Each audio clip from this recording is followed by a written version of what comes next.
కొలంబో వేదికగా పాకిస్తాన్తో జరిగిన టీ20 వరల్డ్ కప్ మ్యాచ్లో మన టీమిండియా ఒక థ్రిల్లింగ్ విక్టరీ కొట్టింది. అసలు ఈ మ్యాచ్ కోసం ఫ్యాన్స్ అయితే చాలా వెయిట్ చేశారు. అండ్ మన వాళ్ళైతే ఫ్యాన్స్కి ఒక ఐ ఫీస్ట్ లాంటి మ్యాచ్ ఇచ్చారు. అసలు ఈ మ్యాచ్కి ముందు ఎంత డ్రామా నడిచిందో మనందరికీ తెలిసిందే కదా. పాకిస్తాన్ గవర్నమెంట్ ఏమో బంగ్లాదేశ్కి సపోర్ట్గా ఫీల్ అయిపోయి ఇండియాతో మ్యాచ్ని బాయ్కాట్ చేస్తున్నామని ఒకటే హడావిడి చేశారు. అంటే ఏదో రీజనల్ డామినేషన్ చూపిద్దాం అనుకున్నారు. కానీ ఎప్పుడైతే ఐసీసీ మీరు మ్యాచ్ ఆడకపోతే టోర్నమెంట్ రెవెన్యూలో దక్కాల్సిన $35 మిలియన్ షేర్ కట్ చేస్తామని గట్టిగా వార్నింగ్ ఇచ్చారో వెంటనే వాళ్ళకి మైండ్ బ్లాక్ అయిపోయింది. ఇంకా చేసేదేం లేక తోక ముడిచి మళ్ళీ డ్రామాలు ఆపేసి గ్రౌండ్లోకి వచ్చారు. అంటే మైదానం బయట బాయ్కాట్ అని పెద్ద పెద్ద డైలాగులు చెప్పారు, కానీ తీరా గ్రౌండ్లోకి వచ్చాక మాత్రం మన వాళ్ళ ముందు కంప్లీట్గా సరెండర్ అయిపోయారు. సో ఫైనల్గా చూసుకుంటే ఇదొక గ్రేటెస్ట్ వన్ సైడెడ్ రైవలరీగా మారిపోయిందని చెప్పుకోవాలి.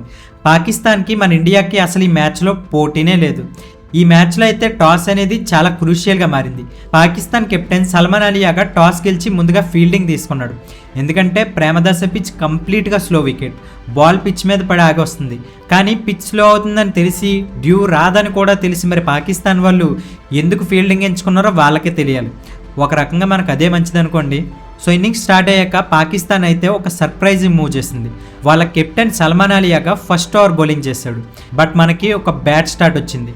స్పిన్నర్ సల్మాన్ అలీ యాగా బౌలింగ్లో అభిషేక్ శర్మ డక్అవుట్ అయ్యాడు. ఆ టైంలో పాకిస్తాన్ ఫ్యాన్స్ సంబరాలు చేసుకున్నారు. ఇక మనకి స్కోర్ రావడం కష్టమే అని అంతా అనుకున్నారు. బట్ ఆ తర్వాత ఒక అద్భుతమైన ఇన్నింగ్స్ చూసాం. క్రీజ్లోకి వచ్చిన ఇషాన్ కిషన్ ఆడిన ఇన్నింగ్స్ చూస్తే అబ్సల్యూట్లీ బీస్ట్ మూడ్ అని చెప్పుకోవాలి. పిచ్ కష్టంగా ఉన్నా కూడా అతను ఎక్కడా తగ్గలేదు. అసలు మిగతా బ్యాటర్లు అందరూ స్ట్రగుల్ అవుతుంటే కిషాన్ మాత్రం ఒక రేంజ్లో కౌంటర్ అటాక్ చేశాడు. ఈ మ్యాచ్ జరిగింది ఫిబ్రవరి 15 మహాశివరాత్రి రోజున. సో కరెక్ట్గా చెప్పాలంటే శివరాత్రి రోజు ఇషాన్ కిషన్ పాకిస్తాన్పై శివతాండం ఆడేశాడు. అసలు ఏ మాత్రం భయం లేకుండా పాక్ బౌలర్ల మీద విరుచుకుపడ్డాడు. కేవలం 40 బాల్స్లోనే 77 రన్స్ కొట్టి పడేశాడు. ఇందులో ఏకంగా 10 4లు 3 సిక్సర్లు ఉన్నాయి. ఇక్కడ హైలైట్ ఏంటంటే సాయి మయూబ్ బౌలింగ్లో ఇషాన్ కిషన్ అవుట్ అయ్యే టైంకి మన టీమ్ స్కోర్ 88 ఉంటే అందులో ఇషాన్ కిషన్ ఒక్కడే కొట్టిన రన్స్ 77. అంటే టీమ్ స్కోర్లో దాదాపు 87.5% రన్స్ అతనే కొట్టాడు. దీన్ని బట్టి ఆ స్లో స్పిన్ వికెట్ మీద ఇషాన్ కిషన్ బ్యాటింగ్ ఎంత వైల్డ్గా సాగిందో మనం అర్థం చేసుకోవచ్చు. పాకిస్తాన్కి అండ్ మన టీమిండియాకి మధ్య అస్సలైన డిఫరెన్స్ ఇషాన్ కిషన్ ఆడిన ఇన్నింగ్స్ మాత్రమే. కిషాన్ అవుట్ అయ్యాక మిడిల్ ఆర్డర్పై కొంచెం ప్రెజర్ పడింది. తిలక్ వర్మ, హార్దిక్ పాండ్యా ఇద్దరిని సాయి మయూబ్ వెంటనే అవుట్ చేశాడు. ఆ క్రూషియల్ టైంలో క్రీజ్లోకి వచ్చిన కెప్టెన్ సూర్యకుమార్ యాదవ్ సిచ్యువేషన్ని ఎక్సలెంట్గా హ్యాండిల్ చేశాడు. అసలు మ్యాచ్కి ముందు పాకిస్తాన్ వాళ్ళు ఉస్మాన్ తారిక్ అనే స్పిన్నర్ని తీసుకొచ్చి ఒక రేంజ్లో బిల్డప్ ఇచ్చారు.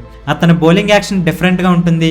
చేతికి 2 ఎల్బోలు ఉన్నాయని, బాల్ వేసే ముందు లాంగ్ పాస్ ఇస్తారని పాకిస్తాన్ దిగ్గజ క్రికెటర్లు తెగ పొగిడేశారనుకోండి. ఈవెన్ వాళ్ళ మాజీ కెప్టెన్ హఫీజ్ అయితే ఒక అడుగు ముందుకేసి ఉస్మాన్ తారిక్ చుట్టూ జరుగుతున్న డిస్కషన్ ఏదైతే ఉందో అదే మాకు మెంటల్ విన్ అని, ఇండియా క్యాంప్లో భయం మొదలైందని మైండ్ గేమ్స్ ఆడాడు. మ్యాచ్కి ముందేమో ఉస్మాన్ తారిక్ని తెగ పొగిడేశారు. ఒక పీడకలలాగా మారుతాడని వాళ్ళు ఫీల్ అయిపోయారు. కానీ రియాలిటీలో జరిగింది వేరు. సూర్యకుమార్ యాదవ్ అసలు ఉస్మాన్ తారిక్కి ఏమాత్రం ఛాన్స్ ఇవ్వలేదు.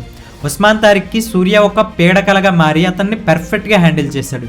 ఎక్కడా తొందరపడకుండా ఆగి వచ్చే బాల్స్ని పర్ఫెక్ట్గా జడ్జ్ చేస్తూ ఆడాడు.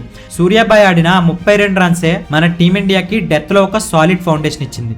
ఇక డెత్ ఓవర్స్లో మన వాళ్ళ ఫినిషింగ్ అయితే అల్టిమేట్ అని చెప్పాలి. లాస్ట్ ఓవర్లో శివం దుబే అండ్ రింకు సింగ్ ఇద్దరు కూడా మైండ్ బ్లోయింగ్ ఫినిషింగ్ ఇచ్చారు. శివం దుబే తన స్ట్రాంగ్ బేస్తో కేవలం 17 బాల్స్లోనే 27 రన్స్ కొట్టాడు. ఇందులో 3 4లు 1 సిక్సర్ ఉంది. అండ్ దెన్ రింకు సింగ్ వచ్చి కేవలం 4 బాల్స్లోనే 11 రన్స్ కొట్టి ఒక రాకెట్ లాంటి ఫినిషింగ్ ఇచ్చాడు. దీంతో మన టీమిండియా 20 ఓవర్స్లో 175 రన్స్ కొట్టి 7 వికెట్స్ కోల్పోయి భారీ టార్గెట్ని సెట్ చేసింది. ఆ పిచ్ కండిషన్కి 175 అనేది ఖచ్చితంగా అబోవ్ పార్ స్కోర్ అనే చెప్పాలి. ఎస్పెషల్లీ పాకిస్తాన్ లాంటి వీక్ బ్యాటింగ్ లైనప్కు ఆ టార్గెట్ బోర్డు మీద చూస్తేనే సగం ప్రాణాలు పోతాయి.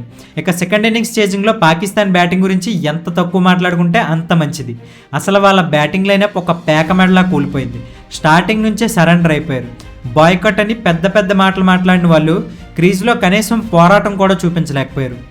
ఏమాత్రం ఇంటెంట్ చూపించలేదు. ఈ ఇన్నింగ్స్లో మెయిన్లీ మన ఫాస్ట్ బౌలర్స్ని మెచ్చుకొని తీరాలి.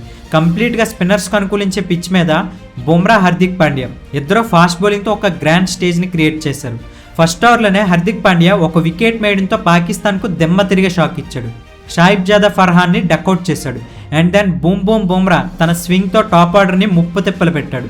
వాళ్ళ other opener Saim Ayub and captain Salman Ali Agha ఇద్దరిని త్వరగానే పెవిలియన్కి పంపాడు. ఒక దశలో పాకిస్తాన్ స్కోర్ చూసుకుంటే 13 రన్స్కే 3 వికెట్స్ కోల్పోయింది. ఆ స్టార్టింగ్ స్పెల్లో మన వాళ్ళు వేసిన ఫైరీ డెలివరీస్కి పాకిస్తాన్ బ్యాటర్స్ దగ్గర ఆన్సర్స్ లేకుండా పోయాయి. ఆ తర్వాత పాకిస్తాన్ వికెట్ కీపర్ ఉస్మాన్ ఖాన్ కొంచెం బాగానే ఆడాడని చెప్పుకోవాలి. ఎస్పెషల్లీ తను ఎక్కువగా అక్షర్ పటేల్ని టార్గెట్ చేస్తూ బౌండరీస్ మీద బౌండరీస్ కొట్టాడు. కానీ నేను ఇక్కడ అబ్జర్వ్ చేసిన పాయింట్ ఏంటంటే అక్షర్ పటేల్కి తను ఆడిన ప్రతి బాల్ కూడా వికెట్స్కి కొంచెం వైడ్గా వెళ్తూ ఫ్రంట్ ఫుట్కి వచ్చి కొట్టేవాడు. సో నేను ఫస్ట్ నుంచి అనుకుంటున్నాను వైడ్ బాల్ ఇస్తే ఖచ్చితంగా స్టంప్ అవుట్ అవుతాడని. కానీ లాస్ట్కి వైడ్ బాల్ వేయకపోయినా సరే స్ట్రైట్ బాల్ని మిస్ అయ్యి స్టంప్ అవుట్ అయ్యాడు. ఆ తర్వాత మన స్పిన్నర్లో కుల్దీప్ యాదవ్ అండ్ వరుణ్ చక్రవర్తి మిగతా పని పూర్తి చేశారు. అండ్ చివరిలో సూర్యకుమార్ యాదవ్ అయితే పాకిస్తాన్ని ఒక లెవెల్లో ట్రోల్ చేశాడు. తిలక్ వర్మ, రింకు సింగ్ లాంటి పార్ట్ టైమర్స్కి బౌలింగ్ ఇచ్చి మీ పైన గెలవాలంటే మాకు మెయిన్ బౌలర్స్ అవసరం లేదు, పార్ట్ టైమర్స్ ఉన్నా సరే మీరు చేసేదేం లేదులే అని చెప్పి అయితే ఒక ఓరమాస్ లెవెల్లో ట్రోల్ చేశాడు. అండ్ లాస్ట్లో హార్దిక్ పాండ్యా ఉస్మాన్ ఖాన్ని అవుట్ చేసి మన టీమిండియాకి విజయాన్ని అందించాడు. ఇక్కడ ఉస్మాన్ ఖాన్ బ్యాటింగ్ గురించి కూడా చెప్పుకోవాలి. తన బౌలింగ్లో పాస్ ఉన్నట్టే తన బ్యాటింగ్లో కూడా పాస్ ఉంది. బాల్ రాకముందే బ్యాట్ ఎలా ముందుకు చూపించేసి పాస్ అయిపోయి ఉండిపోతున్నాడు. బాల్ ఎలా వస్తుంది అనేది తనకు అనవసరం. మొత్తానికి పాకిస్తాన్ 18 ఓవర్లో కేవలం 114 రన్స్కి ఆల్అౌట్ అయిపోయింది. మన టీమిండియా ఏకంగా 61 పరుగుల భారీ తేడాతో విక్టరీ సాధించింది. సో ఓవరాల్గా చూసుకుంటే గ్రేటెస్ట్ రైవలరీ కాస్త వన్ సైడ్ మ్యాచ్లా మారిపోయింది. పాకిస్తాన్ సృష్టించిన ప్రతి డ్రామాకి మన వాళ్ళు గ్రౌండ్లోనే పర్ఫెక్ట్గా ఆన్సర్ ఇచ్చారు. ఈ విక్టరీతో మన టీమిండియా దర్జాగా సూపర్ 8కి వెళ్ళిపోయింది. ఫ్యాన్స్కి అయితే ఇది ఒక ఫుల్ ఎంటర్టైన్మెంట్ మ్యాచ్. ఇప్పుడు మళ్ళీ పాకిస్తాన్ ప్రెసిడెంట్ అండ్ మోసిన్ నక్వీ అనుకుంటారేమో బ్యాన్ అని పక్కెళ్ళిపోయిన బాల్ను వీళ్ళతో పదే ఆడి పదే ఊడిపోతుంటే మొహం ఎక్కడ పెట్టుకోవాలో అర్థం కావట్లేదు. నెక్స్ట్ మ్యాచ్ ఎలా అయినా బ్యాన్ చేసేయాలని కోరుకుంటున్నారేమో. చూద్దాం మరి సూపర్ 8లో ఏం జరుగుతుందో. సో వీడియో నచ్చితే లైక్ చేసి ఇలాంటి క్రికెట్ రిలేటెడ్ వీడియోస్ కోసం మన ఛానల్ని సబ్స్క్రైబ్ చేయండి. Thank you so much for watching.